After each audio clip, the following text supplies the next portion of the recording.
É o trem passando de novo. Só semana que vem pra acabar de gravar esse vídeo. É buzina ainda. Manishmar Zebeseder, Anibeseder. Shalom, sejam todos muito bem-vindos ao canal Caminho Israelita. Agora com novidade, hein? Todo domingo, às 2 horas da tarde, tem vídeo novo aqui no canal. Então não perde tempo. Se inscreve aí, ativa as notificações e se já é inscrito, deixa o seu like nesse vídeo e compartilha, porque esse é um assunto importante. Já percebeu que sempre que o assunto é interpretação bíblica tem uma variante de assuntos? São debates teológicos, debates acadêmicos, várias religiões com interpretações e pontos de vista diferentes. Será que existe uma maneira correta de se estudar a Bíblia? É sobre isso que vamos falar no vídeo de hoje. Então, vamos nessa!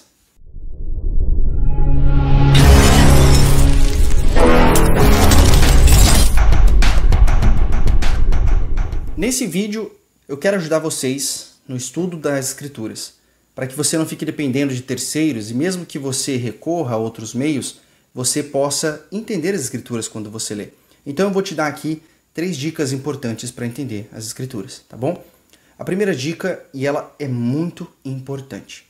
Quando você analisa as Escrituras dentro do seu contexto histórico, você percebe que os escritores são todos de uma mesma cultura. Que cultura é essa?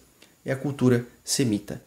De Gênesis a Apocalipse, se você pega a Escritura, do seu início ao seu fim, todos os autores dos livros que nós conhecemos como Bíblia tinham um pensamento semita, eles eram hebreus. Então é muito importante você entender a mentalidade daquele povo e não ter uma visão etnocêntrica. O que é o etnocentrismo? Só para você ter uma ideia. O etnocentrismo parte do pressuposto de que a minha cultura é melhor do que a cultura alheia e que todas as culturas elas têm que ser iguais à minha cultura. Isso vem inclusive do evolucionismo antropológico, do evolucionismo cultural, de pensar, por exemplo, que homens civilizados e bárbaros, eles estão próximos. A diferença é que um seria um adulto, o outro uma criança, né? Essa cultura seria a evolução dessa. Isso não é verdade. Um grande antropólogo chamado Claude Lévi-Strauss, ele diz o seguinte: é impossível você entender uma outra cultura utilizando o ponto de vista da sua cultura. Inclusive, o próprio Malinowski diz que você tem que tirar os óculos da sua cultura, adentrar nessa outra cultura e fazer uma etnografia. O que é isso? Seriam pessoas que conviveriam com outras culturas, emergiriam nessas culturas, aprenderiam seus ritos e catalogariam isso. Nós não vamos mais viver nos tempos de Moisés, nós não vamos mais viver nos tempos dos personagens bíblicos, mas nós temos isso catalogado aqui nas Escrituras, a cultura desse povo. É um erro muito grande você tentar entender um livro hebreu, um livro semita, utilizando o ponto de vista ocidental ou greco-romano. Só para exemplificar o quão absurdo isso é, imagine que você ganhe de presente um bonsai, aquelas arvorezinhas japonesas, e aí você pensa o seguinte: olha, ela vai crescer do tamanho de um pau-brasil ou de uma sequoia, só porque eu vou plantar ela em solo brasileiro. Não é porque a sua Bíblia ela foi traduzida para o português que ela condiz com o pensamento e a cultura ocidental. Outro dia eu estava até assistindo um debate teológico, apologética, a defesa da fé, e 2 teólogos estavam debatendo a respeito da palavra logos, no livro de João, capítulo 1, versículo 1, onde fala: no princípio era a palavra estava com Deus e a palavra era Deus. E discutindo essa palavra logos, eles começaram a entrar em filosofias gregas, no pensamento grego. E em determinado ponto eu me perguntei: será que eles sabem que o escritor do livro de João era um judeu com pensamento semita? Isso é muito importante. Para você estudar as escrituras, você tem que formatar o seu pensamento. Esquece a sua cultura, esquece a forma como o seu pastor falou na igreja, esquece a forma como formadores de opinião falam e adentre na cultura semita. Essa é a primeira dica para você entender as Escrituras. Entenda a cultura do povo que escreveu as Escrituras, a cultura semita.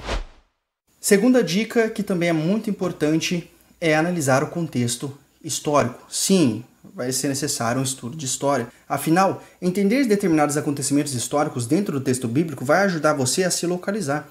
É como se você estivesse caminhando naquelas épocas. Por exemplo, você pega a história dos impérios, quais eram os reis, a sucessividade de acontecimentos, e isso previne, inclusive, que você acaba caindo nas garras de algumas seitas, como Testemunhas de Jeová e Adventistas, que pegam acontecimentos dentro da Escritura, proféticos, jogam isso para o futuro, sendo que essas profecias já se cumpriram. E para você ter conhecimento disso, o contexto histórico é importante. Quer ver como é importante? Todo cristão ele vai ler lá no Novo Testamento, lá, os incircuncisos e os circuncisos. Mas ele não entende de onde surgiu essa briga de circuncisos com circuncisos. Quem realmente eram os incircuncisos? Será que eles não tinham circuncisão? Entendendo o contexto histórico, você vai adentrar nesse ponto. Então é muito importante você analisar cada período histórico. Quem eram os reis que governavam na época, quem foi o faraó da época de José. Entender esses pormenores da história pode parecer difícil, mas não é. Graças a muitos autores está tudo catalogado cronologicamente. Alguns podem ter alguns erros, mas você vai analisar 2, 3 e você vai tirar a prova viva. Então, contexto histórico é muito importante. Terceira e não menos importante dica para entender as escrituras é o estudo geográfico. É você entender onde geograficamente se localizava Israel. Por exemplo, você sabe a distância entre Ur dos Caldeus e Harã? Se você não sabe, seria bom pesquisar.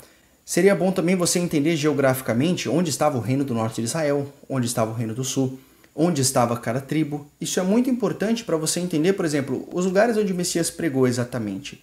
Quem eram os habitantes de lá? Será que na época que Abraão sai de Ur e vai para Canaã, quem eram os habitantes de lá? Como era a geografia desse lugar? Até voltando um pouco para a cultura, que essa é a parte muito importante que eu vou bater na tecla várias vezes, quem eram os deuses que essas culturas adoravam? Será que os povos que estavam em Canaã eram cananita? Que língua eles falavam? Qual era o tipo de escrita? Será que é o hebraico moderno que nós utilizamos hoje? Isso tudo tem que ser levado em conta no seu estudo. E talvez você deve estar pensando, eu não sei hebraico, eu não sei grego, eu não sei aramaico. Fica calmo, fica calmo. Hoje em dia existem ferramentas que possibilitam que você faça os seus estudos sem conhecer nada desses idiomas. Vai ter lá o texto em hebraico, você clica em cima da palavra e vai aparecer o significado para você. E aí você analisa se a tradução está condizente ou não. E mesmo assim, tira os óculos da sua cultura, os óculos da sua religião, porque senão você vai dar a interpretação, mesmo para o texto hebraico, da sua religião. E aí você vai perder tempo. Então, esses são os 3 passos básicos para entender as escrituras. É muito importante você analisar tudo isso. É um trabalho minucioso? É. Dá trabalho? Dá, mas vale a pena. Você começa a enxergar a escritura sem precisar, sabe, ficar analisando o que o outro pensa sobre o assunto, você começa a realmente entender determinados acontecimentos. E essa é uma dica importante. Aproveitar para falar também do lançamento do livro As Duas Casas de Israel, Origem e Identidade. Se você ainda não adquiriu, o link está aqui na descrição para que você adquira esse livro, falando em contexto histórico, geográfico e falando sobre cultura e textos. Aqui eu fiz um resumo, tá, sobre o assunto das duas casas de Israel. Para vocês terem uma ideia, esse assunto ele é tão grande, ele permeia toda a escritura, daria para fazer uns 10 livros. Então, peguei aquilo que é mais importante para que você possa adentrar nesse assunto, entender. Aqui você vai ter textos vertidos do hebraico, do aramaico e do grego, comparação entre eles, vai ter o período histórico e vai entender um pouco da cultura. E só para você ter uma ideia, isso aqui é um trabalho sério, tá? Eu não usei achismo, não peguei a minha opinião, inclusive passou pela mão do professor Franco Freitas, que é professor de hebraico, grego e aramaico, ele analisou, tá? Fez as críticas do livro. E só para vocês terem uma ideia, a bibliografia que eu utilizei, não sei se vai dar para ver aí, mas só de citação, né? 1, 2, 3, 4, 5, 6 páginas com a bibliografia que eu utilizei para você fazer a consulta. Se você tiver dúvida de alguma coisa, se você acha que não concorda com algo, vai lá na bibliografia, analisa as fontes estudadas, tá? Isso aqui é um trabalho sério e você vai ver que vai te ajudar muito na compreensão das duas casas de Israel. Vou deixar também aqui no link, aqui no card, aliás, para vocês, o documentário As Duas Casas de Israel, para quem ainda não assistiu. São 3 episódios, tá legal de assistir. Inclusive ele é legendado para quem tem problema de audição. E vai te dar uma boa introdução ao assunto das duas casas de Israel, tá? E era muito importante que antes de falar sobre as duas casas de Israel, da continuidade dos estudos, eu falasse para vocês sobre a compreensão bíblica. Porque não adianta nada trazer assunto das duas casas de Israel, trazer grego, trazer aramaico, e o ponto de vista ainda está na cultura ocidental. Olha, eu tô suando demais, tá calor. Mas é isso aí, galera. Espero que essas dicas ajudem vocês. Qualquer dúvidas, por exemplo, ferramentas como My Bible, My Sword, BibleHub, que são ferramentas de estudo para você analisar nos idiomas originais. É só você deixar aqui no comentário sua dúvida ou enviar um e-mail para caminhoisraelita@gmail.com, que eu vou ter prazer em te ajudar, tá bom? Espero que vocês tenham gostado. Novamente, se não é inscrito, se inscreva, dá o like nesse vídeo e compartilha com seus amigos, que esse é um assunto importante. Um shalom a todos e lehi traot.